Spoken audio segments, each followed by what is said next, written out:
Good afternoon, everyone. Thank you very much for joining us.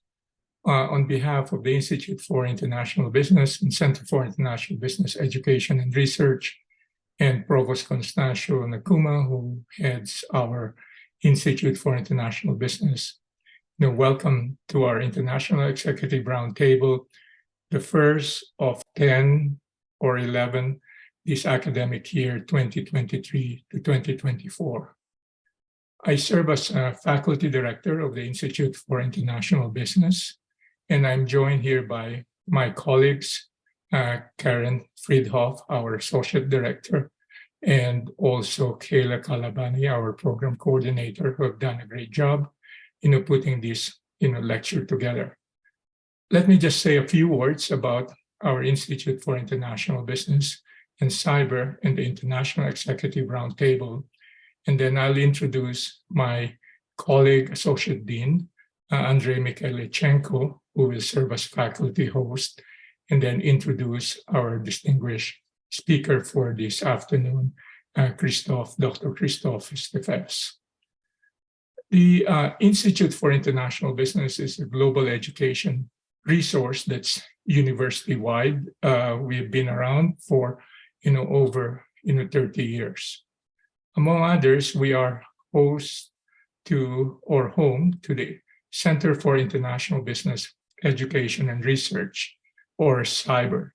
The CYBER program is a prestigious designation given by the U.S. Department of Education. Let me also take this opportunity to recognize Dr. Timothy Duval, our Senior Program Officer, who is joining us from Washington, D.C. The International Executive Roundtable has been around for 35 years. We have 10 to 12 of this, every year. And we have hosted over 500 IERs over the years and attended by over 15,000 or so, participants. This is an opportunity for us to invite a subject matter expert to address a trending topic in international business, geopolitics, international studies, country updates, company updates, and related topics.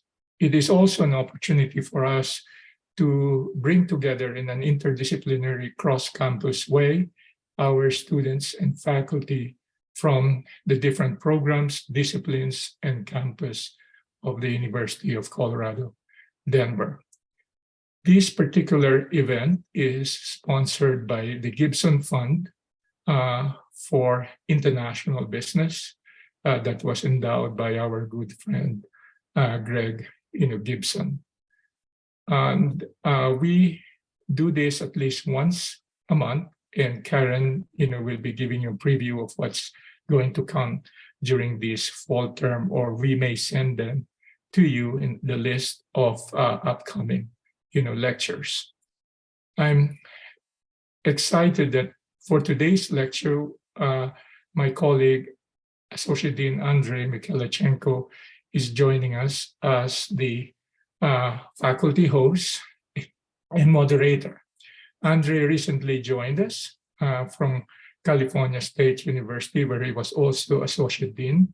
In addition to serving as Associate Dean, Andrei is going to be a faculty at the International Business Program, at the business school. What's interesting is Andrei is a citizen of Russia and Ukraine. And so this is, again, very, very timely. Andrei has a very distinguished international, background. He studied in Moscow. He is fluent, in Chinese, and he has done a lot of work, all over the world. And we will be sharing with you his bio as well, in the chat. So Andrei will be asking questions, but also facilitating the discussion. It's now my privilege to introduce our distinguished guest speaker, a colleague and a good friend, Professor Christoph Stefes. Christoph was born and raised in West Germany. He received his BA in History and German Literature at the University of Tübingen in Germany, studied European integration and international relations in Groningen in the Netherlands, and received his MA and PhD from the Korbel School of International Studies here at the University of Denver. In his dissertation, he analyzed structures of corruption in post-Soviet Georgia, where he taught and researched in 1998 and 1999. Since 2002, he has been professor for comparative European and post-Soviet studies in our political science department at the University of Colorado, Denver. His research and teaching focuses on democracy and democratization, stability of the dictatorships, and most recently on the politics of energy transitions and environmental crime. When, again, the war first happened between Russia and Ukraine, we had a briefing by Dr. Stefes. A few weeks after that, last year in November, he provided a second update. So we're very pleased to welcome him back to update us again on what's going on. Christoph, thank you very much for joining us, and we're looking forward to your presentation. I'll turn it over to you now. Thanks so much, Manuel. Thanks for the kind introduction. So this is going to be my third update on Russia. We will look more closely at the stability of the Putin regime after Prigozhin's attempted coup, or whatever it was. We don't really know yet what it really was. And I'm applying a theoretical model that I've developed with colleagues at the Social Science Research Center in Berlin, the Wissenschaftszentrum Berlin, on autocratic stability, and try to make sense of how, in which ways Prigozhin's coup might actually destabilize or not Putin's autocratic regime. So I try to share my screen here with you, share, and then go into this. Okay, can everyone see? Yeah. Okay, just close a few windows here. Okay. All right. Okay, so after Prigozhin, the beginning of the end of Putin's regime, a little spoiler alert, I would say potentially yes. To go more into the details here, I don't think that Prigozhin at this point constitutes an immediate threat to Putin's regime. But I think what is important here is that he has laid bare a lot of weaknesses in the autocratic regime of Russia that many observers hadn't seen before. And he has potentially set in motion destabilizing processes that might eventually lead to the fall of Putin and the disintegration of this regime. So just to recap what happened, so about 6 weeks ago, a paramilitary group, the Wagner group, left Ukraine, where it had been fighting relatively successful compared to the Russian army, left Ukraine, went back to Russia, captured Rostov-on-Don, which is a southern military district. So it's extremely important strategically for the war that Russia wages on Ukraine, and further advanced then towards Moscow, and comes as close as 60 miles south of the capital. So this is not even, like far away. I mean, 60 miles is pretty much nothing. You can do that in a day, even with a military car. A day later, though, June 24th, the mutiny surprisingly ends with a settlement between Putin and Prigozhin that President Lukashenko of Belarus brokered, or not. A lot of the details we are not sure about, but Lukashenko for sure was involved in this deal.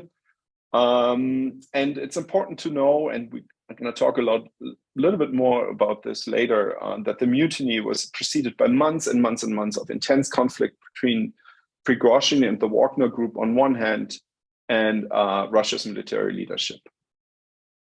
So in applying this model of autocratic stability, let me just talk to you a little, just how that looks. So with my colleagues in Berlin, we believed, based on a vast literature on a lot of quantitative studies that we did, that people support an autocratic leader for three primary motives. The one is the fear of retaliation if they don't obey or support the dictator, that they profit from backing the leader, so that individuals tied to the regime directly profit in some way or another, politically, economically, from that regime, and or the belief that the autocratic leadership does something good to the people and the country, so it serves the people. To stay in power, an autocratic leadership must essentially address all of these three motives to stay in power. Ideally, it creates institutions that over the long run are able to address these motives. So they have to institutionalize the ways and means to address the three motives for people to support the regime. So we call this the three pillars of autocratic stability. The first pillar is legitimation. It's a generation of specific and diffuse support. I'm going to talk about this a little bit more in my next slide. Then cooptation, the creation and the maintenance of a ruling coalition that is tied closely to the regime leadership. And then finally, repression, in which we distinguished or separated out between high and low intensity coercion or repression. So just a little bit about legitimacy. To maintain popular support, an autocratic leader needs to provide some form of justification why he or she should stay in power without democratic approval. What really works for dictators and has so in the past is putting the country on an economic growth path, providing security in an unstable situation, for instance, ending a civil war. But then there are also this kind of diffuse means of legitimation, and that relates more to ideology. For instance, in the Middle Eastern kingdoms, their legitimacy is very much based on the ideology of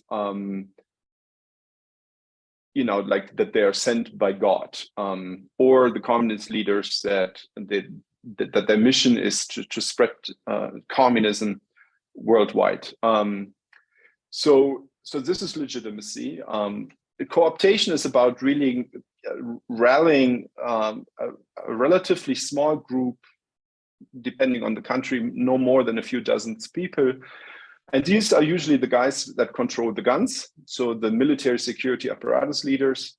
You need to also have behind you the people with the money, because you kind of have to finance your regime. And the people who have a large followership. And to my mind, I mean, especially when we look at Russia, church leaders. In the case of Russia, the Russian Orthodox Church that has been a steadfast supporter of Vladimir Putin. Now, autocrats have to be careful, right? These guys have resources which can be turned against the autocratic leader, against the dictator. So they kind of have to divide and conquer.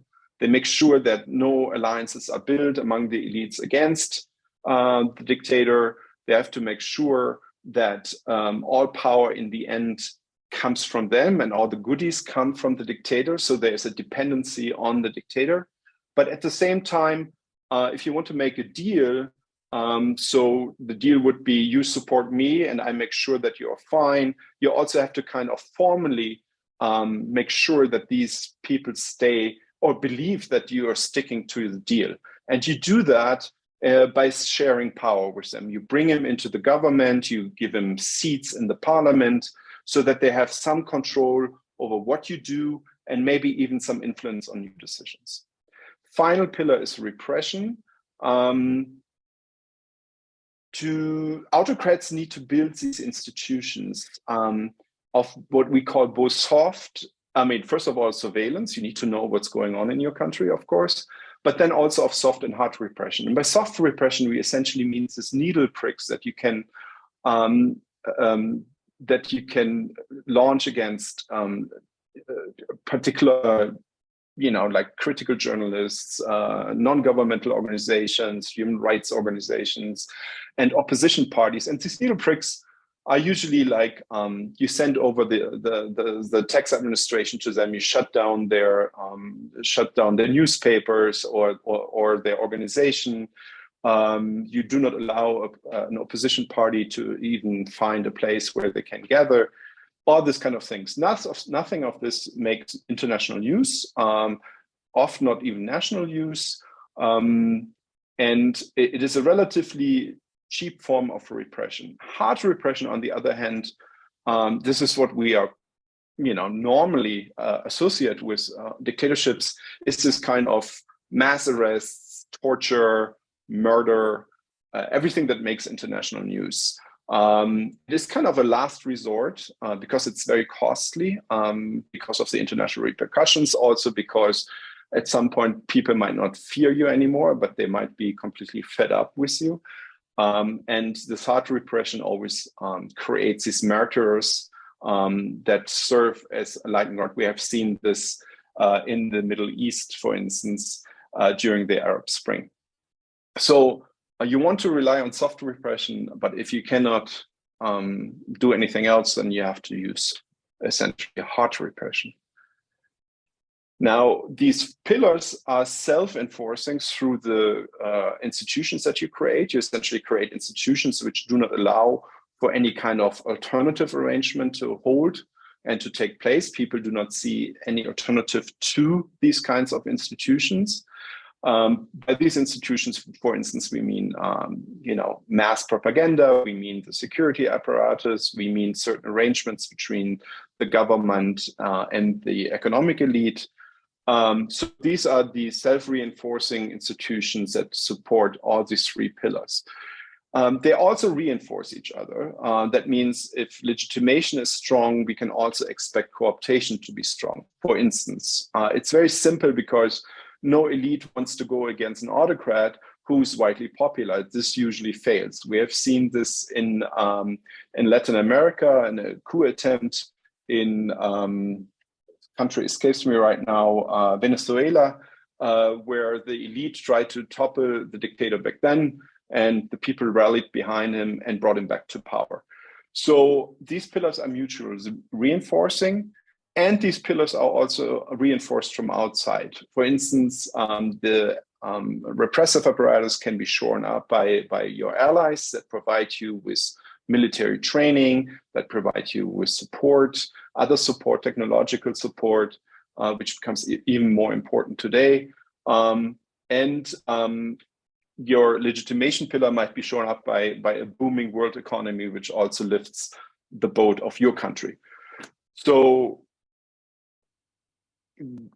that explains that. A critical juncture for us is a moment when this reinforcement doesn't work anymore and the pillars crumble. And these moments usually come from outside. There are, economic shocks or military defeat. We think about Argentina losing a war against Great Britain over the Falkland Islands. All of this brings down essentially one pillar, and then once it starts crumbling in one pillar, the other pillars tend to be destabilized as well. For instance, when popular approval goes down because the economy is tanking, elites are much more willing to oppose the autocrat and find a different solution. Repression might halt spillover from one pillar to another, but as I said before, repression is a very double-edged sword. It might backfire. Outrage might actually become bigger than the fear of the people, and people might actually turn to the streets, which then also in turn, of course, motivates elites to turn against the autocrat. So applying all of this to Russia, I would, until recently, and at least until I would say 2022, when Putin started this war that he will not win, most likely. Putin was really what we would call a master pillar builder. So he was very skilled in building these pillars of autocratic stability. First of all, in terms of legitimacy during the early 2000s, so right after he took over the presidency from Boris Yeltsin, Putin enjoyed widespread popularity because rising oil and gas prices really helped Russia to come out of the post-Soviet slump of the 1990s, when people lost fortunes, when pensioners lost their pensions, and so on and so forth. So Putin was able to use rising oil and gas prices to show up his legitimacy. When the prices went down, he relied on a different tactic, and that was this whole talk about recreating Russia's might, Russia's recreating maybe parts of the Soviet Union or Novo Russia, the new Russia. He undertook several adventures abroad. In 2008, he invaded Georgia, clearly, this was a victory for Russia, and it was also perceived by the Russian people as such. Then Syria, and then 2014, of course, Crimea, which was the high point for Putin, because taking back Crimea was really, really was really helping Putin to get the popular support that he needed. At the same time, of course, you do not. It's very important that you have these successes, but you also have to kind of spread the word about them. You have to build up a propaganda apparatus, and Putin did so very successfully. In terms of repression, when popularity was very high during the early 2000s, he did not need to really rely on repression that much. Maybe he did not also have built up the institutions necessary to exert this repression. So merely it was soft repression directed against critical NGOs. It was directed against, some critical journalists, and of course against the opposition parties by changing, for instance, the electoral laws in a way that smaller parties had no chance to ever win seats again in the Duma, in the parliament of Russia. So that changed in the last, I would say, 10 to 15 years, when Putin increasingly relied on harsh measures, just the murder of several opposition journalists and politicians. Nemtsov, for instance, is a good example, or Politovskaya is another good example of someone who was murdered. So this hard repression has been going on, and has been, in a way, even since 2022, has been even scaled up. In terms of co-optation, Putin did really well in weeding out the disloyal elite. Mikhail Khodorkovsky, probably some of you know him, who opposed Putin early on, ended up in jail. He's freed now. He's somewhere in Europe, I believe. But Khodorkovsky was opposing Putin, and he was stripped of his assets. At the time, he was considered the richest man in Russia and one of the richest men in the world. So he was sent to prison, and he replaced this disloyal elite with very close confidence from the Siloviki sector, that is the security apparatus, and confidence from his time in St. Petersburg, where Putin was born and raised. To keep this co-optation pillar going, various state organizations are spying on each other, and they're spying on the elite. So they make sure that nobody is stepping out of line. And of course, with the centralization of the economy more and more in the hands of a few state mega corporations, such as Gazprom, the elite's fortune very much depend on Putin today. So to think about a life without Putin also means to rethink, can I actually keep my fortune?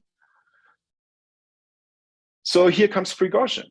And what does Prigozhin do to the autocratic regime, or what has this coup attempt shown in terms of how well these autocratic pillars are currently working? So Prigozhin spent a good part of the 1990s in prison. He was part of a gang in St. Petersburg, robbed an old lady, and he ended up in prison for 9 years. After he got out of prison, he went into the catering and restaurant business, and very early on met Putin, became a close confidant of Putin, and he was handsomely rewarded for this friendship and his loyalty towards Putin with several government contracts. He got huge contracts, for instance, to feed the Russian army. In mid-2010s then, about 10 years ago, Prigozhin took over and rapidly expanded the newly found Wagner Group. It's a paramilitary outfit, which now we know is financed by the Kremlin. It was heavily involved in Crimea. It was heavily involved in eastern Ukraine, in the Donbas region. It's currently involved in several African countries and in Syria. Essentially what it does, it supports local dictators there, expands Russian influence there, and in return, the Wagner mercenaries get pieces of the pie of these countries. For instance, they get licenses to drill oil or to be involved in the diamond business and so on and so forth. So it's very, very lucrative for Prigozhin himself and his associates of the Wagner Group, but it's also great for Russia's global influence.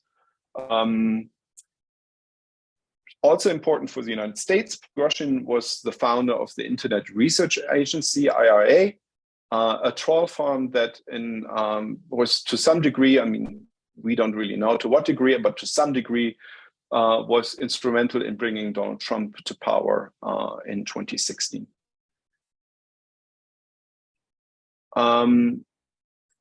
In a way, Prigozhin served many, many functions of this within this co-optation pillar. First of all, he did the dirty work for the Kremlin abroad, right? The Kremlin could always claim plausible deniability.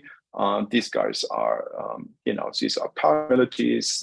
We're not controlled by the government, all the dirty stuff that they do. And they did a lot of dirty stuff in Syria and in Africa, as well as in Ukraine. They could say, well, these are not our guys. So sorry. Prigozhin was also known to be lambasting, like in foul language, the military leadership of Russia, especially Defense Minister Shoigu and the Chief of General Staff Gerasimov. We can see them here in the background. And Prigozhin essentially told them that you're doing a really bad job in Ukraine. You're not supporting us, the Wagner Group, enough. We are doing the dirty work for you. You don't provide us weapons, quite the opposite. You even shoot at us. So he was very, very critical of them. They, in turn, especially Shoigu, wanted to actually incorporate Wagner into the formal military structure of Russia.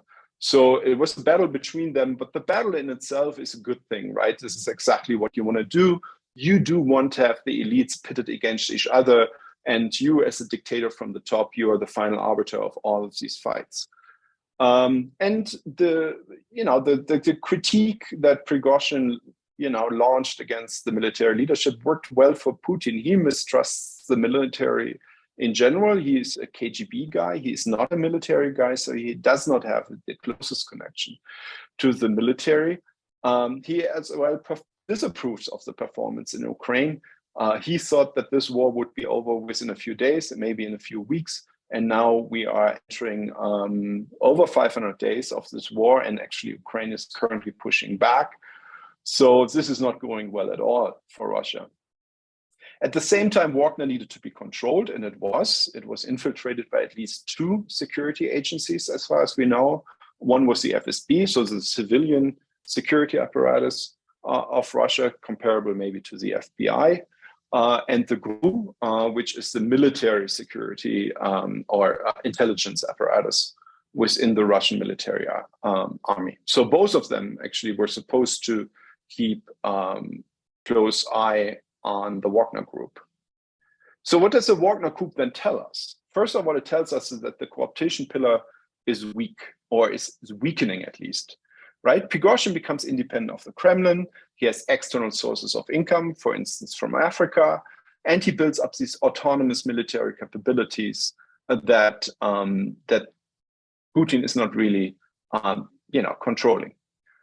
The playing off of the elites against each other fails, right? Shoigu tries to absorb Wagner. At the same time, Prigozhin engages in a chicken game. The chicken game is a march towards Moscow, and we'll see with first blink. He did, but in the end, this should have never happened.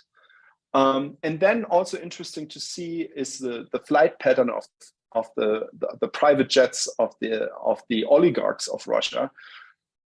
Many of them fled Moscow on June 23rd, so there was very little trust in the Kremlin and in Putin that he can actually stop this coup. So they fled Moscow on June 23rd, many to Azerbaijan and other countries around the world. And it's interesting to look at this flight pattern, where they all went. It also tells us that the legitimation pillar is not really working so well, right? Prigozhin, just before the coup, contradicts the official Kremlin narrative of Russia is going into Ukraine to weed out these fascists and protects Russian-speaking citizens in Ukraine.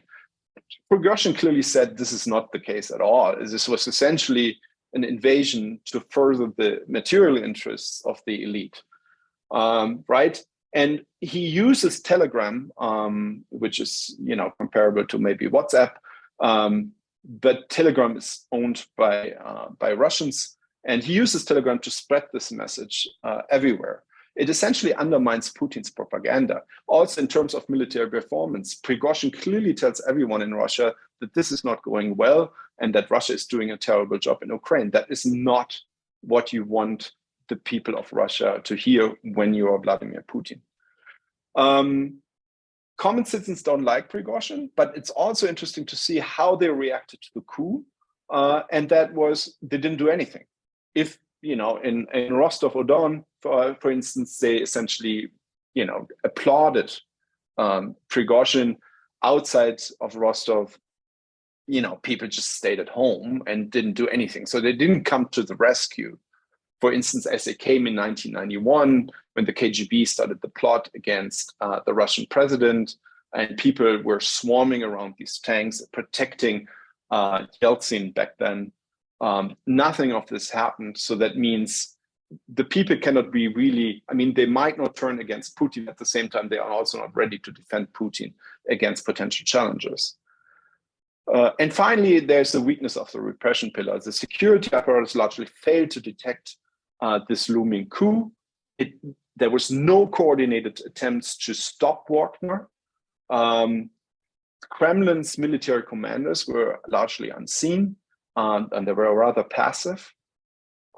And then finally, Prigozhin, though he was called a traitor by Putin in the morning of June 24th, I believe, he leaves the scene largely unharmed. He seems to be in Belarus right now. Sometimes we know that he is in St. Petersburg.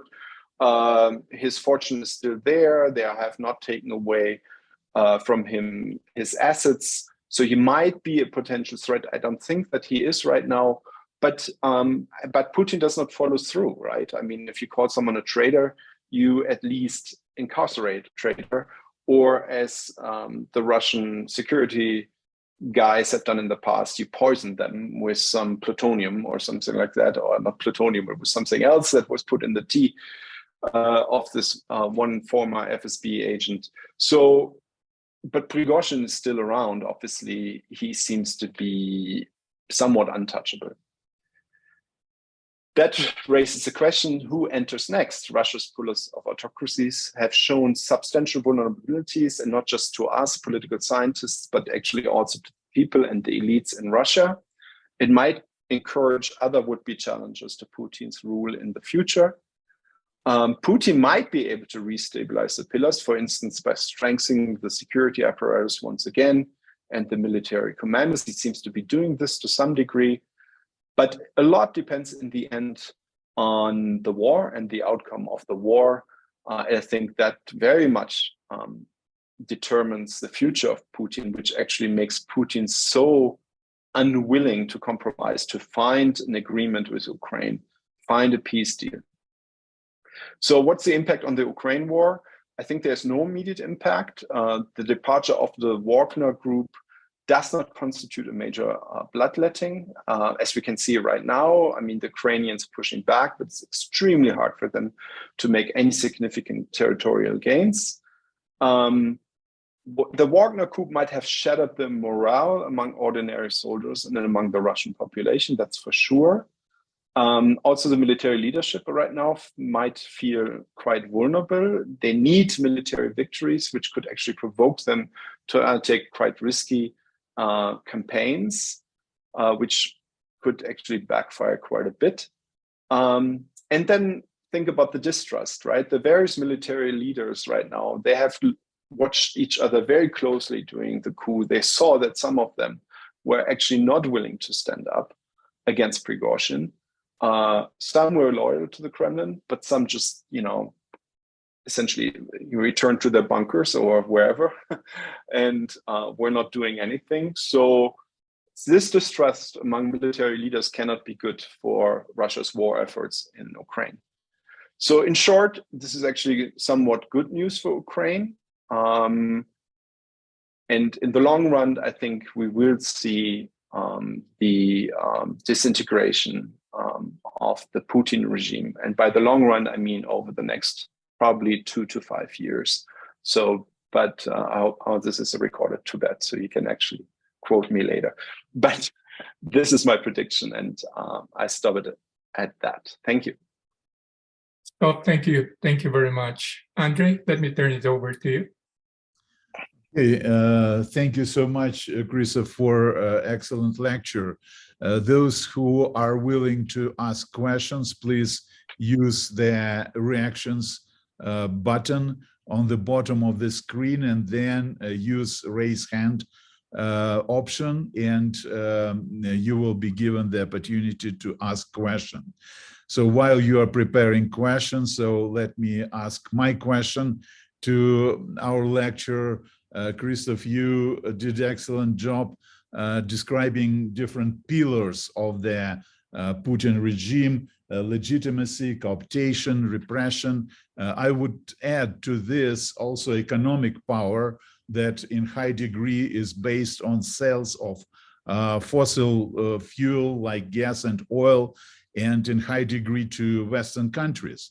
How do you think should some of the Western countries who bought Russian gas and oil in huge amounts share the responsibility for growing Putin regime into this beast like it is now?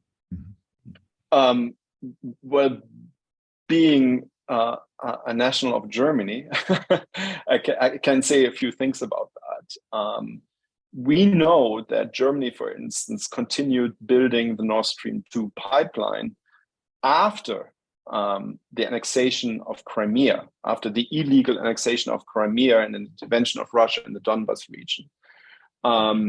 Back then, it seemed to be prudent for our Chancellor, Angela Merkel, that the German industry is supplied with cheap oil and gas. I already back then said this is probably the worst thing that you can do, the totally wrong signal you can send to Russia. So not only did we build up the economic resources of Russia after 2014, we also sent a clear political signal that we would not punish Russia. And I think this encouraged Putin's 2022 invasion of Ukraine. So it's actually, it was a double mistake to do so. For economic reasons, even though it was good probably for Germany, but mostly also for political reasons and the reassurances that we gave Putin that we would not punish him for any kind of adventures in the so-called near abroad, that means in the former, in the Soviet successor states. Thanks, Andrei, for the question. Thank you so much. So the next one is Anthony. Yeah, so I was wondering what the implications of this are for as far as how the sentiments or the sentiments towards private military companies and like maybe more distrust even. From my understanding, this is kind of a unprecedented event where, you know, a private military company just attacked such a large and powerful country such as Russia. So I was just wondering what the implications of that were globally. That's a really, really good question. One of my former students wrote his master's thesis about this. These private military outfits have, of course, their advantages, plausible deniability. You know, you can actually project your foreign interests abroad without being directly blamed for numerous human rights violations and so on and so forth. But then, of course, the trick is always it can turn against you. Now, I don't think that Blackwater or any of the private military outfits in the United States would turn against the United States. I don't think that they are capable of doing so. But I think these private military outfits are a huge destabilizing force in smaller African nations, for instance. We have not seen them so much in Asia so far. I mean, China, for instance, does not rely on them at all, to my knowledge, but I'm also not a China expert. So, but for sure in Africa, there are a very destabilizing force. We just recently, a referendum was won in Mali, I believe, and where clearly the Wagner group was involved in doing the propaganda for and influencing these elections for the government. Okay, thank you. Dr. Tilman Babek. Yeah, thank you.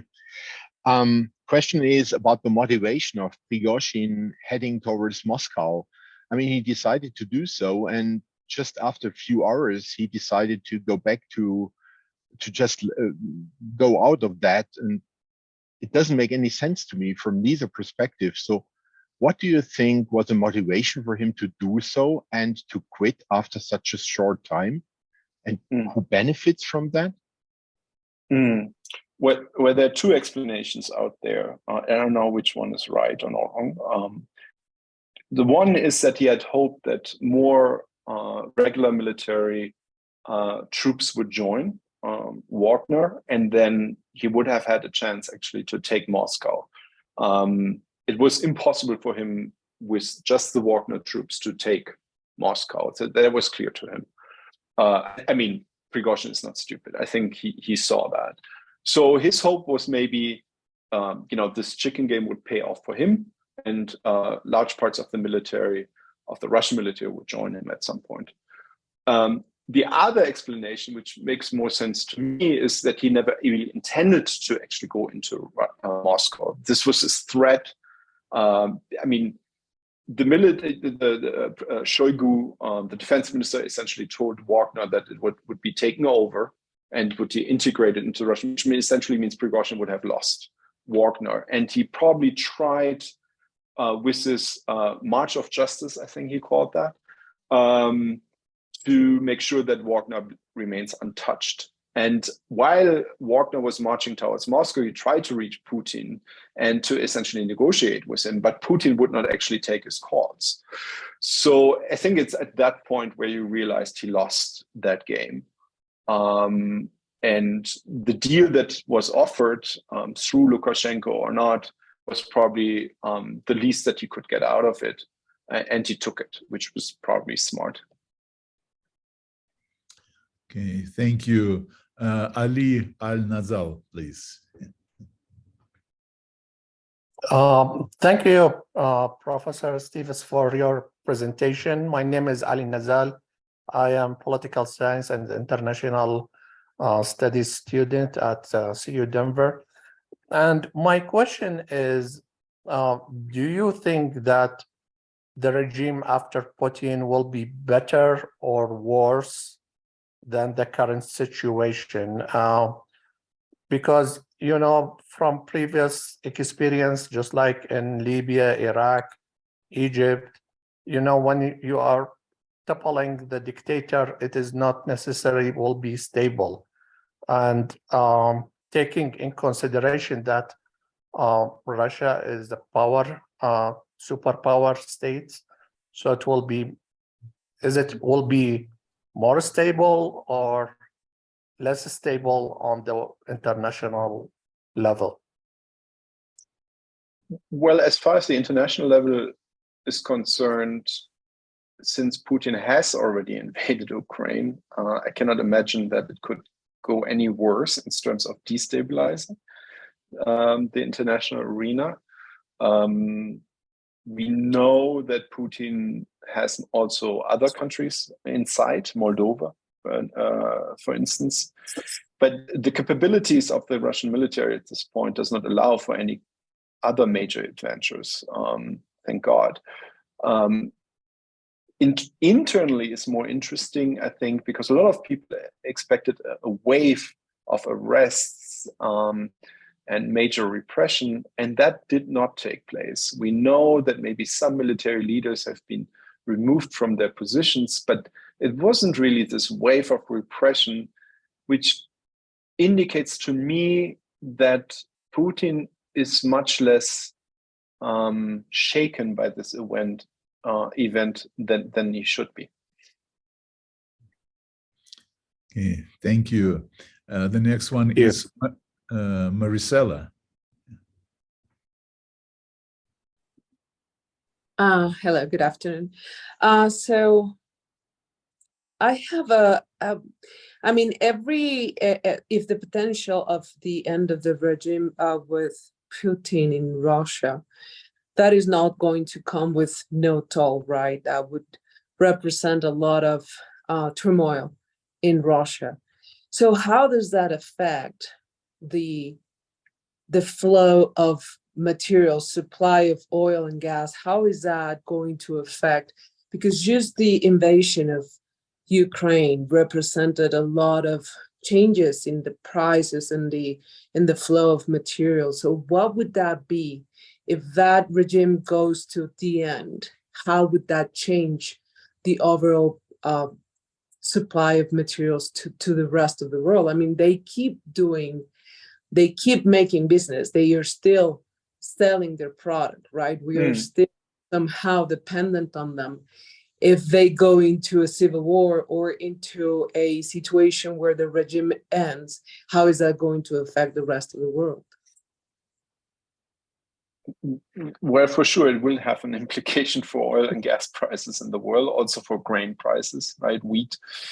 I think there's no doubt about that is going to happen. So destabilization of Russia, I mean, some even talk about a breakup of Russia, taking into account that over 100 nationalities actually reside within Russia. That would definitely also have a major impact, a negative impact, at least for months, if not years, on the world economy. But then you have to ask an economist. I'm a political scientist. Thank you for that. Okay, thank you. So the next one is James. Hi, good afternoon. Excellent presentation. Thank you for that. My question is in regards to China and the influence that they're going to have in Russia right now. So obviously Putin is reaching out for any kind of international ally. I know Russian propaganda is going to spin it that Putin is leading, right? But how is the Chinese influence? Because they are essentially going to be the shot callers now for the regime. How is that weakening, and how is he viewed now in regards to China and their influence? I think it's a really good question, because you're pointing out towards, I think China is very much supporting Putin as a leader, right? So what happens if Putin shows weakness, and what if this regime falls apart? Would China still support? And I'm not really sure. I see that China, on one hand, still publicly supports Putin, and Russia. On the other hand, they also attended just the peace talks in Saudi Arabia, something they refused to do so before. They have just a major rift right now between Russia and China over the immigration of Chinese into, not immigration, but Chinese, I think it's business people primarily wanting to travel to Russia and are not allowed to cross the border. All of that indicates to me that the relationship between China and Russia is strained. And that maybe has something to do with this coup and China reconsidering its support for Vladimir Putin. But that's speculation. I cannot, I mean, first of all, I'm not a China expert. And then this other problem is that even if you were, you cannot really, look into the heads of the Chinese leadership.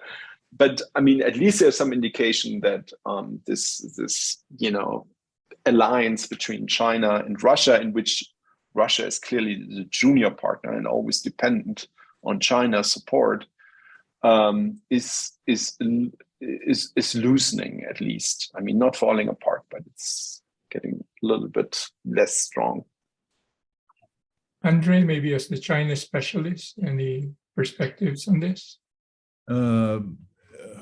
I would say that China has very unique interests in this situation. So because the major geopolitical goal of China in the current situation on the world market is to create the conditions for acquiring back Taiwan. I believe that Xi Jinping government's major goal, a strategic goal that they keep in mind, or major dream, is to get Taiwan back. And I believe that they have now much more chances they had before, because if world tolerates Putin's invasion in Ukraine and makes Ukraine have a deal with Putin, give up 20% of territory, and have these kind of peaceful negotiations, then it will create a huge precedent. And I believe that, but on the other hand, China is connected with the United States and other Western countries in the myriad of different relationships, including economic. So their position is very cautious, and they're looking at the outcome of the conflict. And I believe that now the tension between China and Russia is increasing, because for China, it would be beneficial if this war ended soon after Putin's invasion, if it ended in several days or weeks as Putin planned. But what is going on now is not in Chinese interests, either short-term or long-term. And now the pressure from China, maybe not visible pressure, but it is increasing. There are also kind of rumors that China is gradually concentrating more troops on the northeast, in the northeastern part of China, close to border between Russia and China, because Vladivostok is also historical land of China. So, and hopefully Chinese will gradually migrate to maybe overall friendly relationship to Putin, to non-support of Putin. So I believe that this migration takes place. Yeah. Thanks, Andre. Back to you. Yeah. Thank you. And next one is Mark. Yes.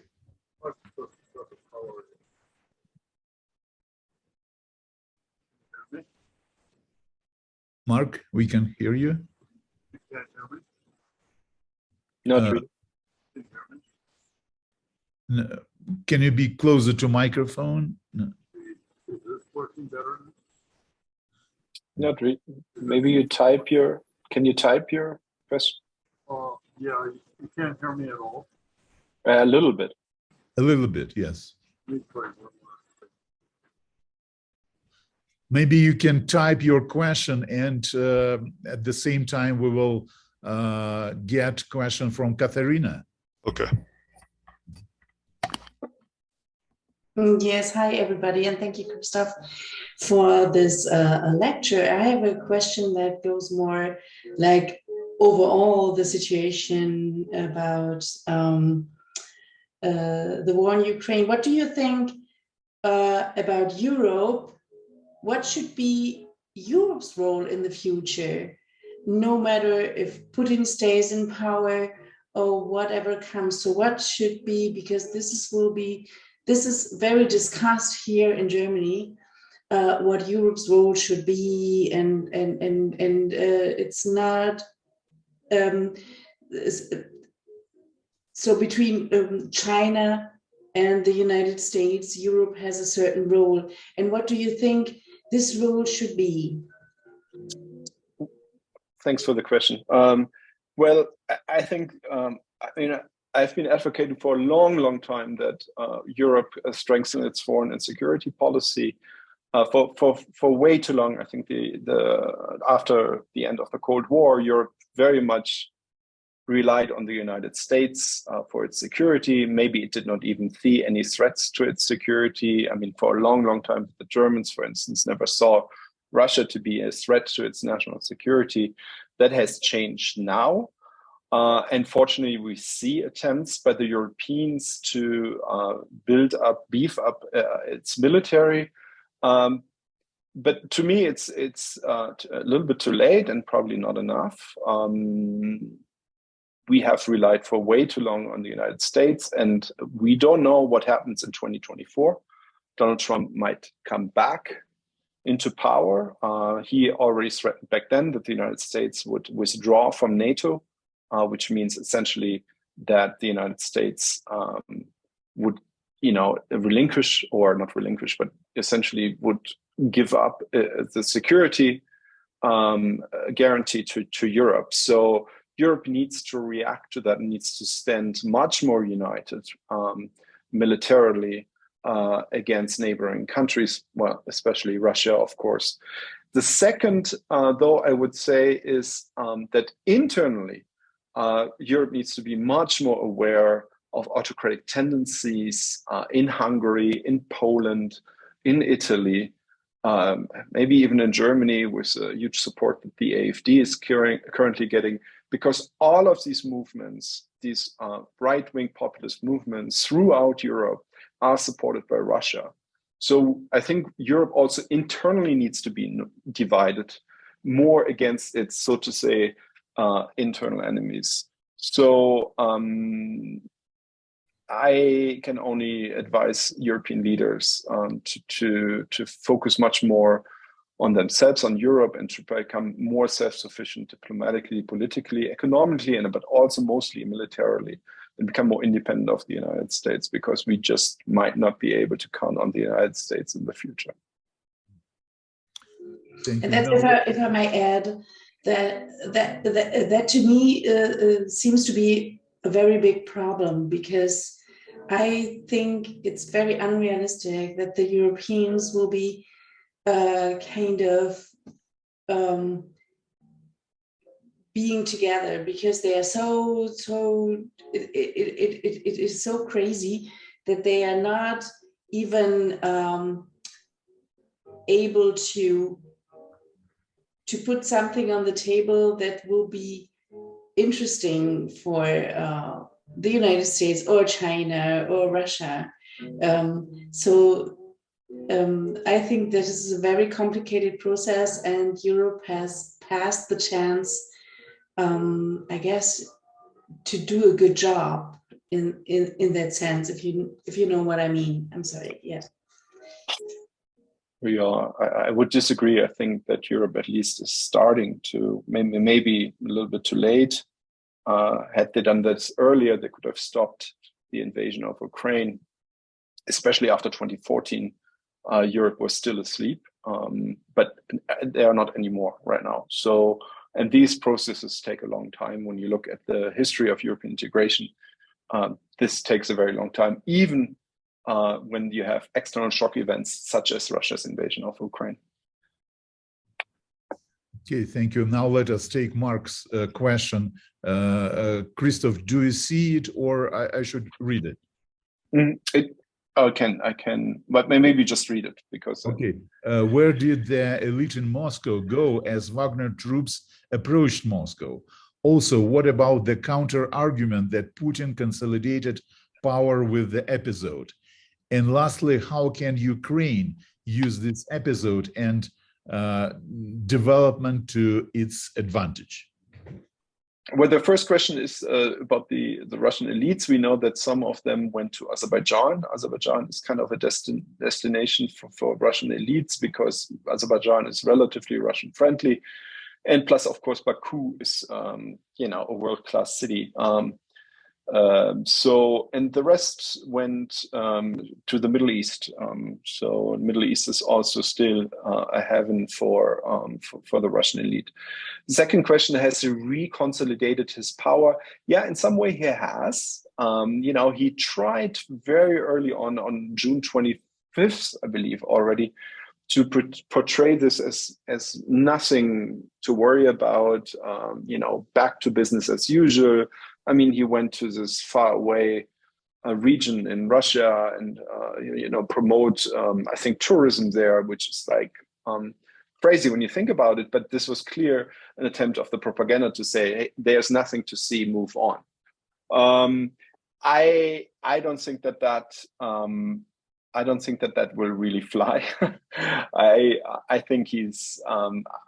What I just presented, I think, is true. I think the pillars of stability, of autocratic stability in Russia are weakened. Now, the question is this going to all crumble down very fast or not? I don't think it will crumble down very fast, but eventually it will. And the last one, what can the Ukrainians do to take advantage of the situation?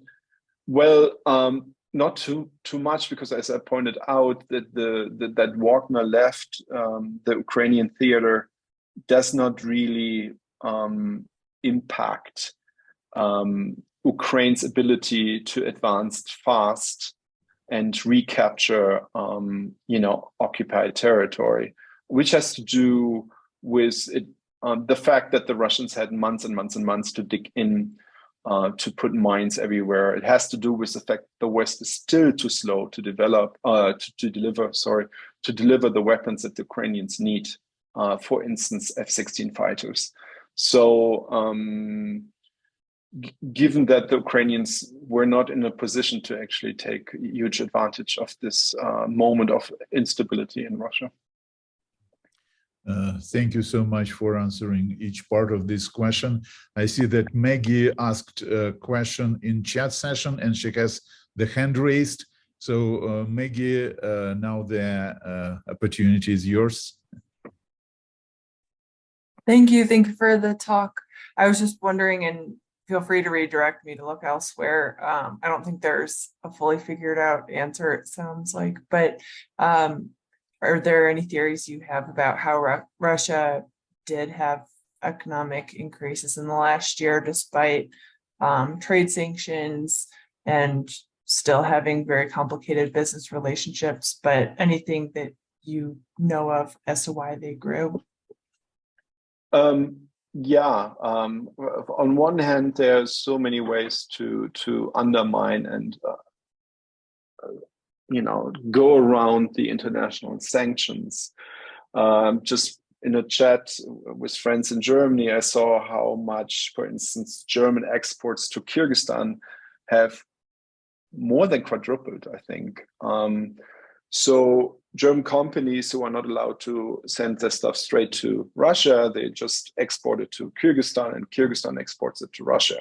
So in a way, then, this is still bypassed. Then keep in mind that it's not a majority in the world that is putting sanctions on Russia. The global south, India, China are still buying up oil and gas.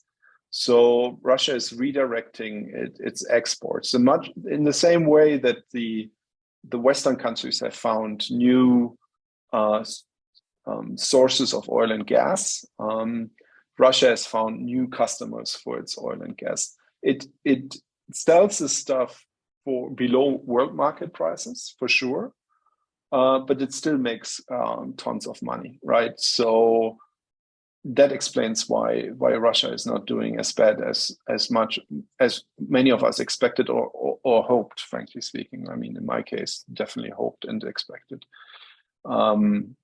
Yeah, there are always ways to go around international sanctions. Think about Cuba, for instance, or Iran or Iraq back then. Yeah. Thank you for the questions. Thank you. The next one is Kevin. Hi, thank you. I was wondering if you have a sense, seeing as where the conflict sort of looks like it's, sort of stabilizing, stalemating, it seems like. Do you have a sense in I guess, Europe, if there is an appetite for a peace agreement that would result in, obviously Ukraine losing territory, but then in return coming to NATO? Do you have a sense of that in Europe, or we were talking about European leadership? Or Europe is divided over that question. How much Ukraine should compromise to find a ceasefire or a peace agreement eventually. There is those speaking about Germany, there are those on the far left and the far right who say, any kind of compromise is a good one. We don't need Russia as our enemies. This is not our war. Ukraine should just give up 20% of its land. And then other people say, first of all, that sends the wrong signal to other dictatorships around the world, like large powers who want to just grab something, and then they're encouraged to do so. But because even if they don't win the war, then at least they win like 10, 20% of the territory. And they also rightly point out that Russia is probably not going to stop. You only encourage Russia by giving up and compromising with Russia. That has been the story ever since the 2000s, ever since Putin came to power. You give Putin something and he will take more and more and more. You can see that in Georgia, for instance, right? Georgia was invaded in 2008. Then there was a ceasefire brokered by French President Macron, or was it Sarkozy? I think it was Sarkozy. Anyhow, and in the long run, and this is not reported much in the media. I just have so many Georgian friends that I hear about this. The Russians are more and more encroaching onto, like, every day, just a meter or so into Georgian territory, right? So Putin's Russia. I just want to make clear that I don't have any problems with Russians at all. This is a really wrong regime under this leadership of Vladimir Putin.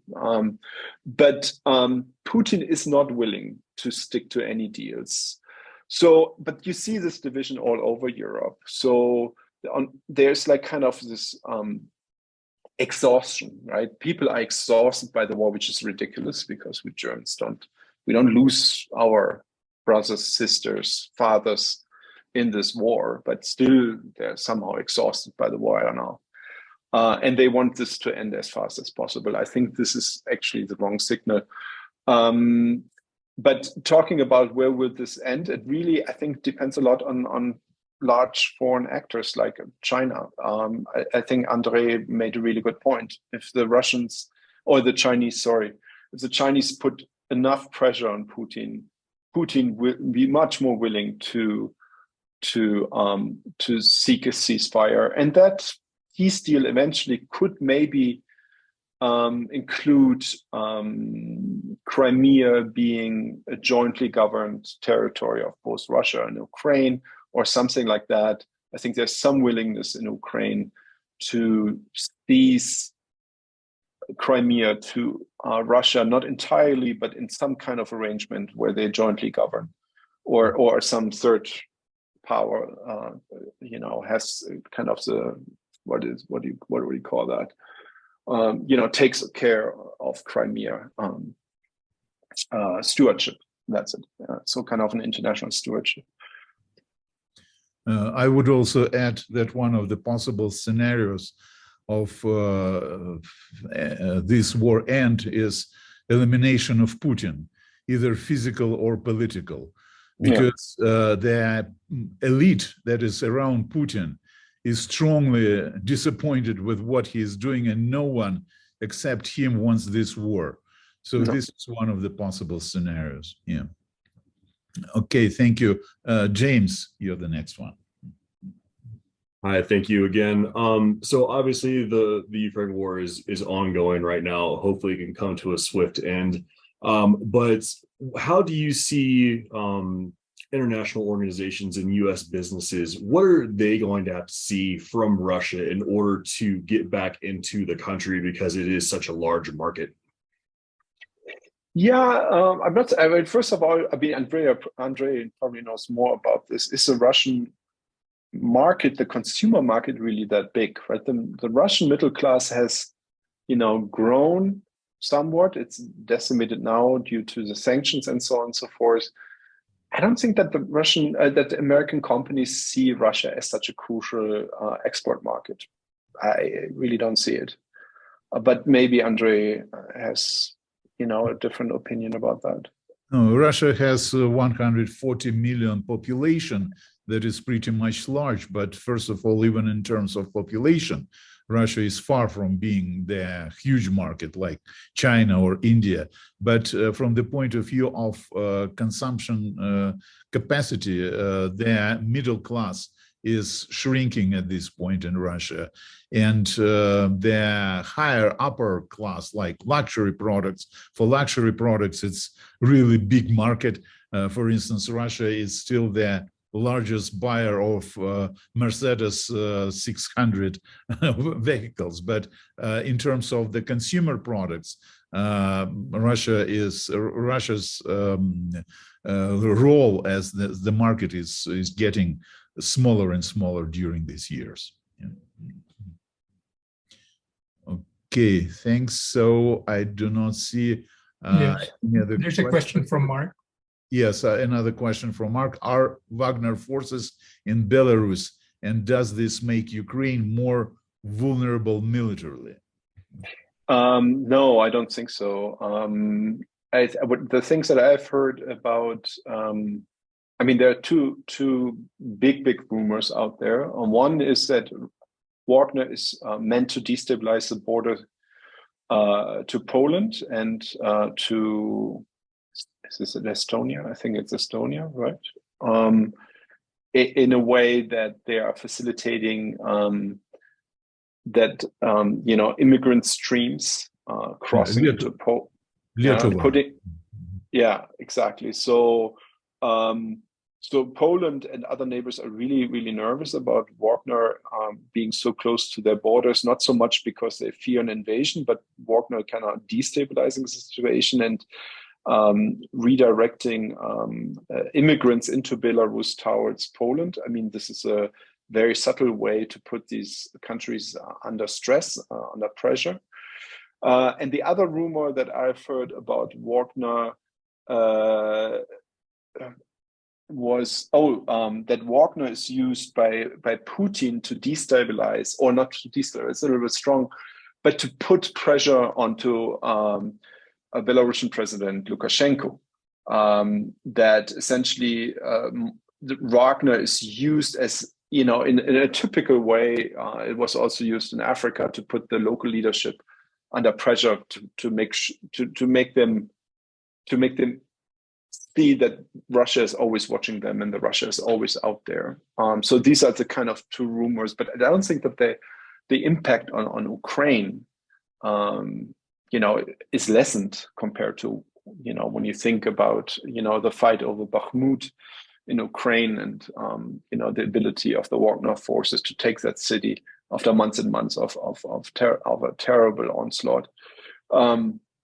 But I think Lukashenko has much bigger problems than Ukraine has right now, with Wagner being in Belarus. Okay, thank you. So while maybe other questions are upcoming, there is another question in chat session from Laurel. what message will small countries take from the world watching one country destroy another with impunity? Well, that is a really, really good question, because I think that is one of the reasons I say that the Europeans and the Americans cannot stand by and let this happen. And it is not with impunity, let's face it, right? I mean, to some degree, smaller countries see that like a blatant violation of international laws, of international law and rules and norms are punished by the West. But then, of course, it also depends on where in the world. I mean, the Palestinians, for instance, have not received the support that they should get, for instance, right? So obviously, it depends where you are. If you're in the European neighborhood and Russia invades a neighboring country, then there will be punishment and there will be actions. But on the other hand, things that happen somewhere else in the world, smaller nations in Africa, in the Middle East, and nations, peoples, they cannot necessarily count on the West to provide that support, because in the end, the national interest of these countries of the Western world will always be tantamount. So it's a mixed message or a mixed response to that question. Thank you. So maybe, Andre, if I could respond to that too. A good case is the case of the Philippines.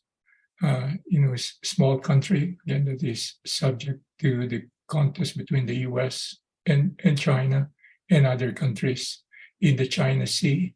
And so what has happened is, looking at what's going on, in Ukraine, there is a great deal more effort to emphasize, again, the institutional aspects. And this current administration in the Philippines is actually doing that, but at the same time trying to maintain good relations with both parties. In the case of China, economically; in the case of the US, economically and politically. So, again, reasserting the importance of the world order and institutions.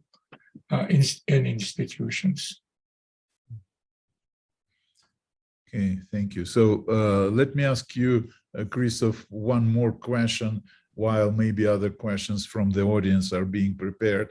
So you mentioned that Europe is divided in terms of the reaction to Putin's aggression and in terms of how to deal with Putin.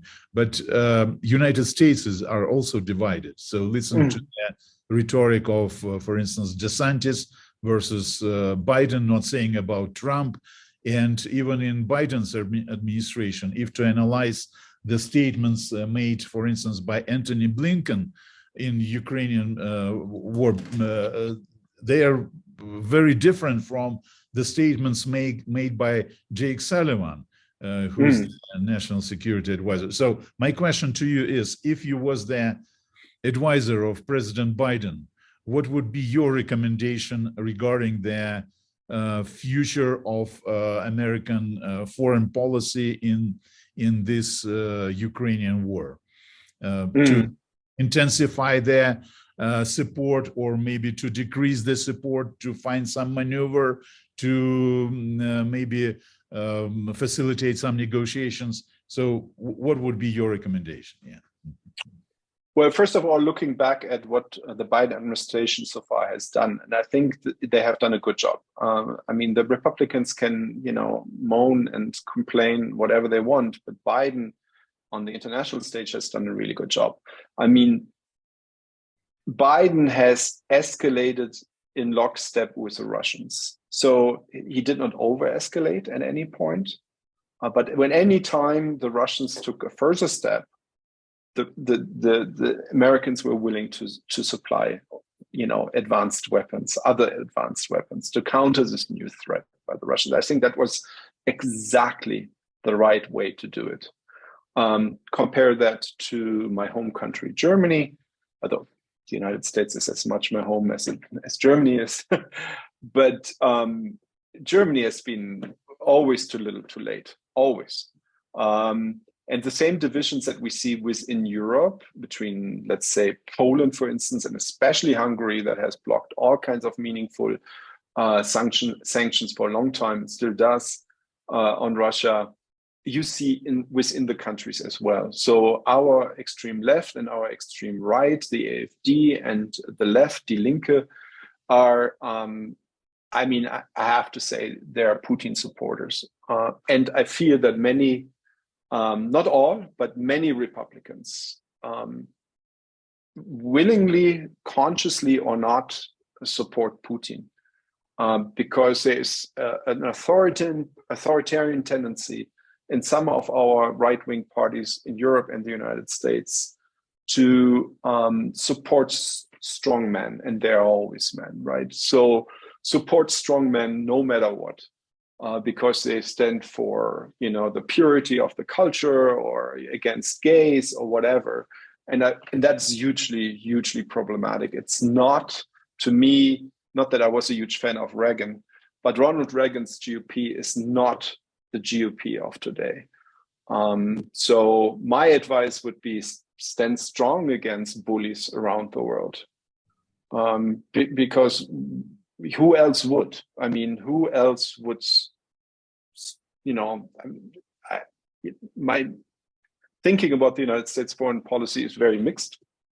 So, I mean, lots of the stuff that happened during the Cold War in Latin America, for instance, is unexcusable.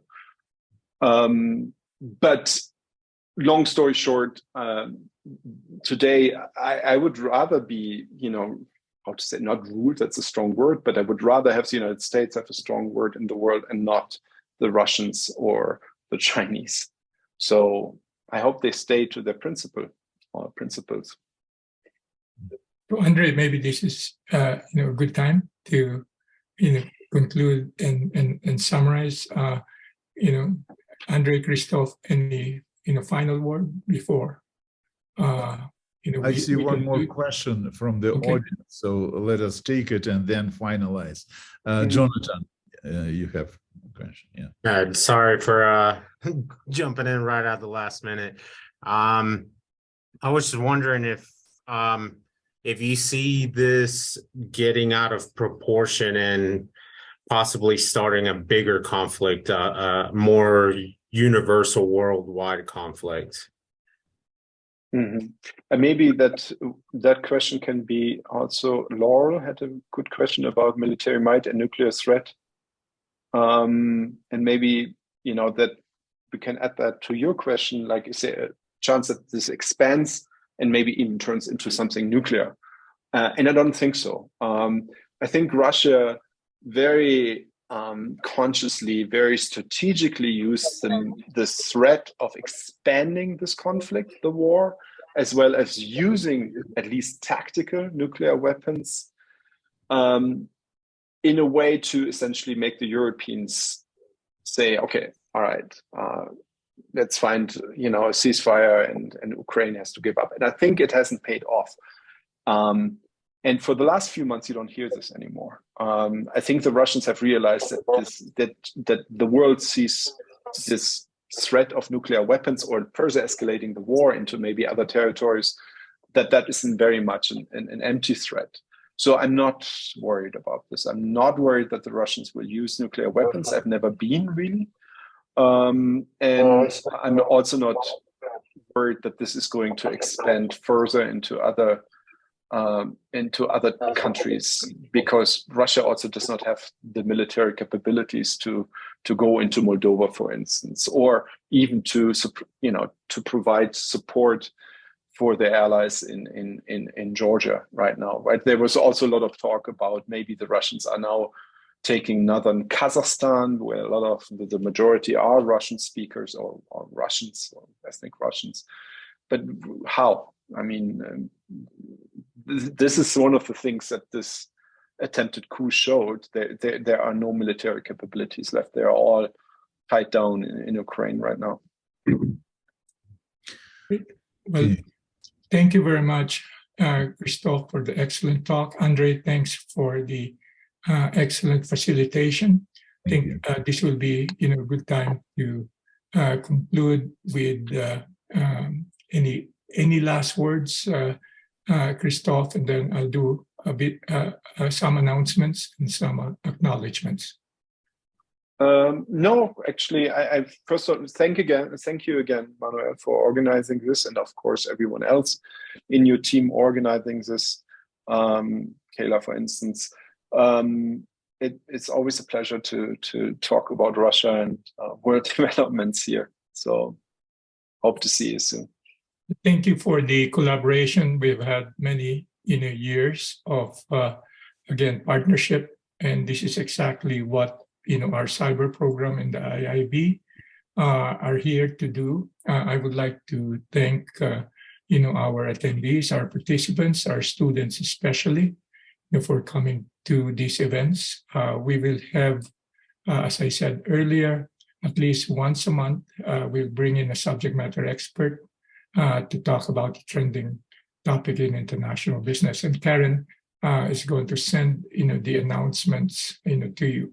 Again, thanks for the sponsorship and support of the cyber program, the Office of the Provost, my friends and colleagues at the business school. I see that Associate Dean Johan Karimi is also here. Thanks, Johan. And recognition to Kayla and to Karen for putting this excellent program together. Again, thank you, Christoph, and thanks, Andre.